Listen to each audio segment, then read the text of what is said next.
आमच्या आमदार ताईंनी अत्यंत चांगलं भाषण केलं. बघा काय काय नशीब असतं, कधीतरी लक्षात ठेवा. म्हणतात यशस्वी पुरुषामागे बाईचा हात असतो, हे बाईच्या हात मागे पुरुषाचा हात आहे. बिचारीने पत्र लिहिलंय, बाबा माझा फोटो नको छापू.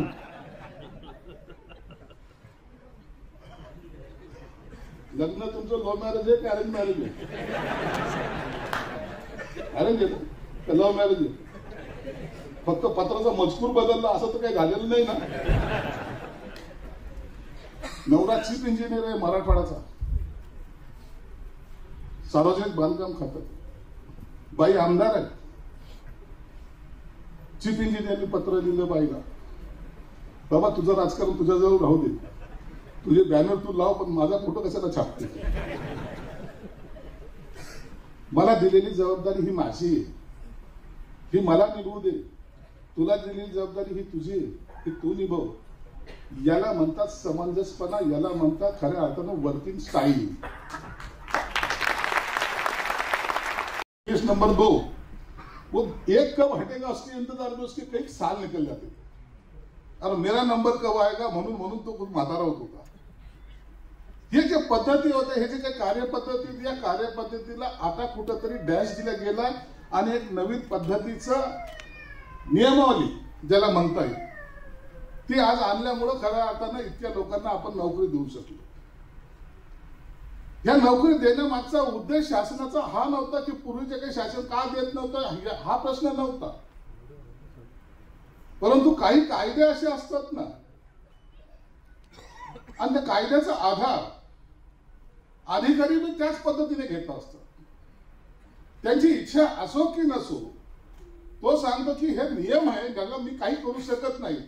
हालाकी उद्या तोही रिटायर होणार असतो, परंतु त्या नियमाच्या बाहेर जायचं नाही हे मानसिकता त्याची असते. आणि तो म्हणतो की मला जर मी काही केलं तर माझ्यावर आरोप प्रत्यारोप होतील आणि मला सुद्धा या चौकशीला समोर जावं लागेल, म्हणून ह्या सगळ्या नियुक्त्या रखडल्या जायच्या. माझ्या आयुष्यातला हा एक मोठा क्षण आहे असं मी मानतो की आज एका वेळेला 303 लोकांना नियुक्तीपत्र एका ठिकाणी दिलं जात आहे आणि त्या कार्यक्रमाचा अध्यक्ष मी आहे. साधी गोष्ट नाही आहे, साधी घटना नाही. श्रीकांतने आमच्या महानगरपालिकेच्या आयुक्तांनी सांगितलं की हुंडा मतलब तुम्हारा लव मैरिज गया तो सबका थोड़ी है.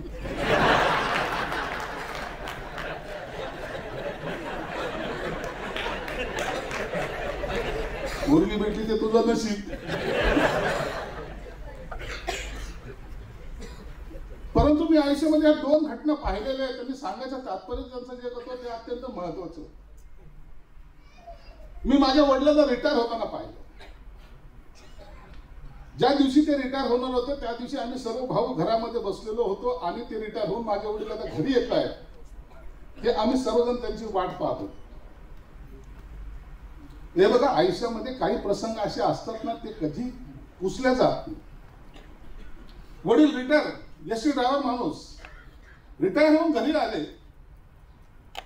त्यांच्या हातामध्ये एक रुमाल होता, रुमालाला गाठ बांधलेली होती, ते घेऊन आले होते. पूर्वीसारखं नाही, आता सारखं नाहीये, पूर्वी तसं नव्हतं. आणि जेव्हा वडील घरात आले, आम्ही सर्व भाऊ बसलेलो, माझी बहीण बसलेली, माझी आई बसलेली. तिने ते गाठोडं वडिलांनी उघडलं आणि आम्हाला सांगितलं की ही माझ्या आयुष्याची शेवटची कमाई. त्यांना जे जीपीएफ वगैरे जे काय असेल ते सर्व मिळून काय 67,000 रुपये त्या काळात मिळाले होते. संपलं माझं आता. आता माझा येणारा 7 तारखेचा पगार त्याच्या पुढे कधीच नाहीये. हे जे दिलेलं गाठोडं आहे ही माझी पुंजी आहे. तुम्ही सर्वजण माझे मुलं, आता कसा याचा वापर करायचा तुम्ही करा. आता आमचं आयुष्य आम्ही तुमच्या हातात देतो. म्हणजे ज्या बापाने आपलं आयुष्य त्यांच्या हातात होतं, रिटायर होताना एका क्षणामध्ये त्यांचं आयुष्य आपल्याकडे डायव्हर्ट केलं. आता आमचा सांभाळ तुम्हाला करावा लागणार आहे. किती मोठा म्हणजे तो प्रसंग काय असेल. मुलांवर जबाबदारी टाकली.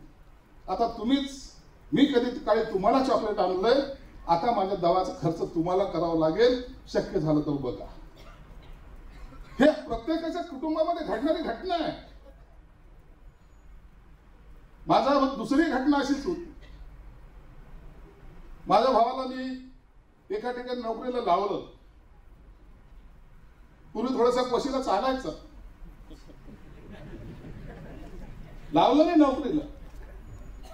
पठ्ठ्या विचारला, बिलकुल त्याला वाटलं की भावाने माझं मोठं काम केलं. पहिला पगार जसा आला, काही असो माझ्या भावाच्या हातात दिला पाहिजे. पेडाचा बॉक्स आणला, पगार आणला, पहिल्या दिवशी पाया पडला, पगार हातात दिला. मी त्याला सांगितलं, या पगाराचं तुझं लग्न झालेलं नाहीये, अशा अशा पद्धतीने वाटप करायचं, घर सांभाळायचं. महिना 2 महिने त्यांनी दिला.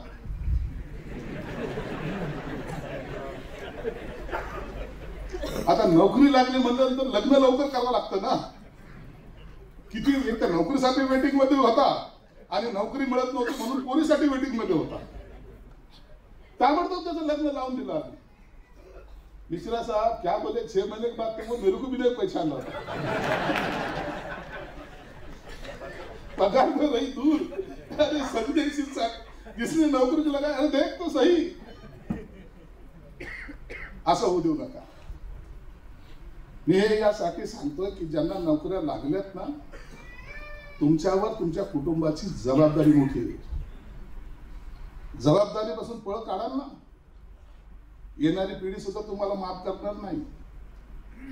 वडिलांनी जबाबदारी मुलावर टाकली, मुलांनी जबाबदारी पेलली का नाही पेलली नंतरचा भाग.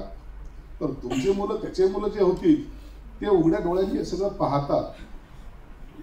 म्हणून ही साखळी आहे, ही चैन आहे. तुम्हाला आज जे काही मिळालंय, आज जे मिळतंय, त्याचा खऱ्या अर्थानं आपण एक वेगळ्या पद्धतीने गेलं पाहिजे. हे फक्त कुटुंबापुरतं सांगतोय मी. पहिली प्रायोरिटी तुमचे कुटुंब आहे. काही लोकांचं असं वाटतं की आता नोकरी मिळाली, आता पाहूनच घेतो. हे बाबा, हवत राहू नकोस. नोकऱ्या लागली याचा अर्थ तुझ्यावर असा कम्प्लिटली परमनंटचा शिक्का लागला असं समजू नको.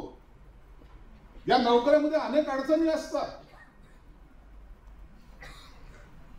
काही लोकांना तर नोकरी लागल्याबरोबर पहिल्या दिवसापासूनच श्रीमंत बनायचं असतं. त्याचे जे अनुभव असतात ना, तो इकडे आपल्याला वापरायचा प्रयत्न करतो. तलाट्याकडे गेलं तर काय द्यावं लागत होतं, मग आपण काय घेतलं पाहिजे. कलेक्टर ऑफिस मध्ये काय मागत होते, मग आपण काय घेतलं पाहिजे. पगारा व्यतिरिक्त कसं जमवलं पाहिजे. बायकोला दागिने घ्यायचे तर यासाठी वेगळी रक्कम कशी काढली पाहिजे. या फालतू गोष्टी डोक्यातून काढून टाका.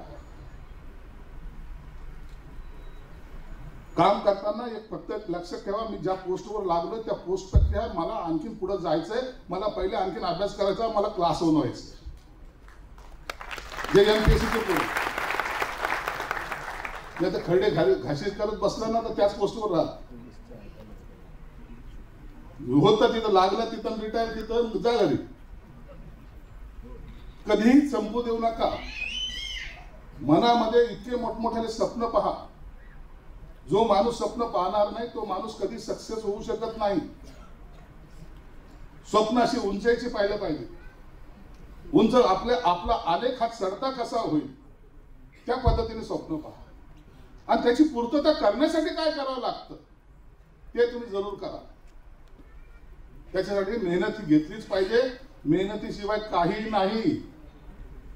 कोणताही भगवंत तुम्हाला येऊन प्रसन्न होऊन चला आज तू क्लर्क म्हणून लागला, उद्या त्या श्रीकांतच्या जागेवर आयुक्त म्हणून तुला बसवतो असं म्हणणार कोणी नाहीये. आपल्याला त्या परीक्षा द्यावाच लागणार. ही प्रोसेस आहे. ही पहिली समजून घ्या. आपल्याला पुढे जायचंय. काही लोकांच्या अडचणी आहेत, ठीक आहे. त्यांचे काही वर्ष राहिले असतील, अनुकंपामध्ये जे काही लागलेत त्यांना पुढे काय मिळतं का नाही माहित नाही. परंतु एमपीसीच्या पर्यंत हे विचार पहिला केला पाहिजे की आपल्याला पुढे जायचं.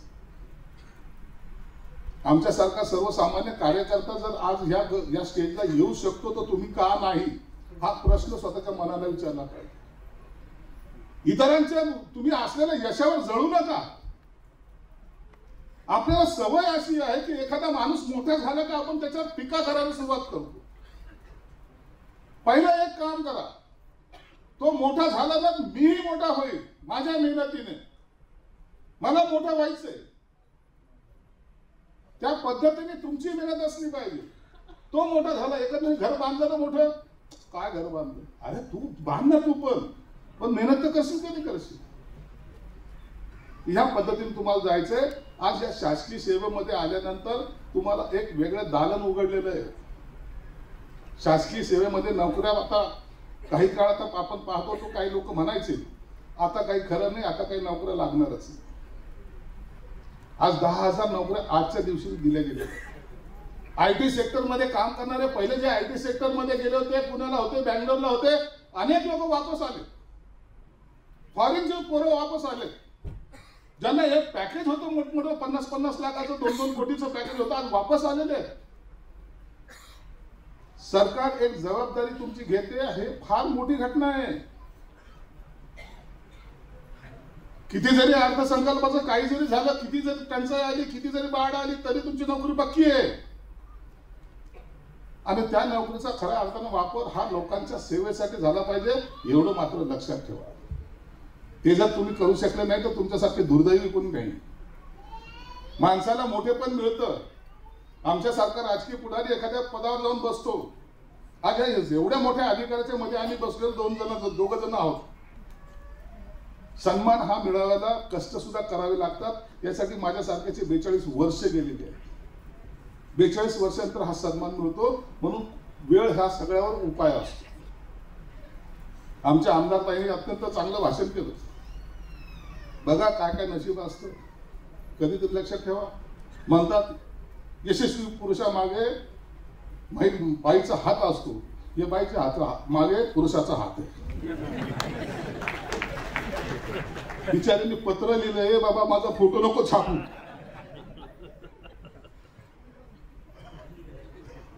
लग्न तुमचं लव्ह मॅरेज आहे का अरेंज मॅरेज आहे?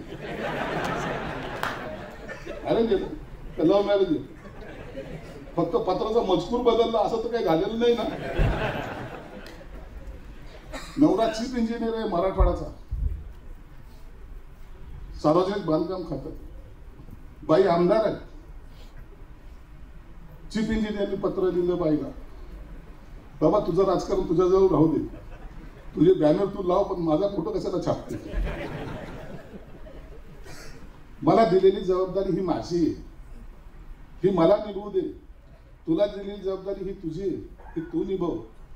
याला म्हणतात समंजसपणा, याला म्हणतात खऱ्या अर्थानं वर्किंग स्टाईल.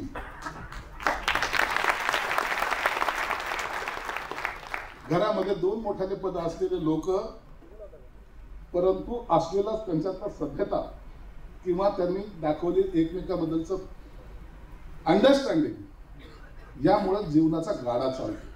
हे मी मजाक म्हणून नाही सांगितलं, ही वस्तुस्थिती सांगते. आपल्याही कुटुंबामध्ये अनेक जण असतील, कोणी छोटं असेल, कोणी मोठं असेल, कोणी पदावर असेल, कोणी नसेल, परंतु काळजी एक घ्या, घरातला प्रत्येक सदस्य हा तुमचा आपला आहे. एखाद्याला कळत नसेल, माझे आई वडील आता म्हातारे झालेत म्हणून मी त्यांचं काय आता माझ्या आयुष्यामध्ये, असं कधी म्हणू नका. ज्यांच्यामुळे जग पाहिलं त्यांना कधी विसरू नका. बायकोला तुम्ही विसरणार नाही याची मला 100% खात्री आहे, परंतु जो आई वडिलांना विसरणार नाही त्याच्यासारखं भाग्यवान कोणी नाही, एवढं तुम्हाला या ठिकाणी सांगेल. तुम्हाला पुन्हा एकदा एका चांगल्या क्षेत्रामध्ये तुमचं पदार्पण होत आहे. तुम्हाला मनापासून शुभेच्छा देत असताना भविष्यामध्ये माझ्या या शहरातला अधिकारी, माझ्या शहरातला लागलेला कर्मचारी एका उंचीवर जाताना मला पाहायला आवडेल.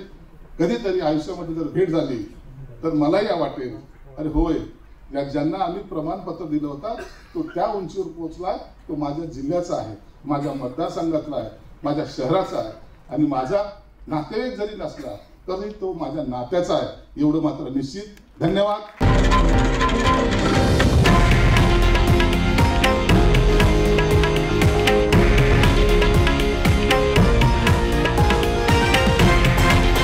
हे आहे देशातील नंबर 1 न्यूज नेटवर्क आणि आपण पाहत आहात TV9 मराठी, एकमेव.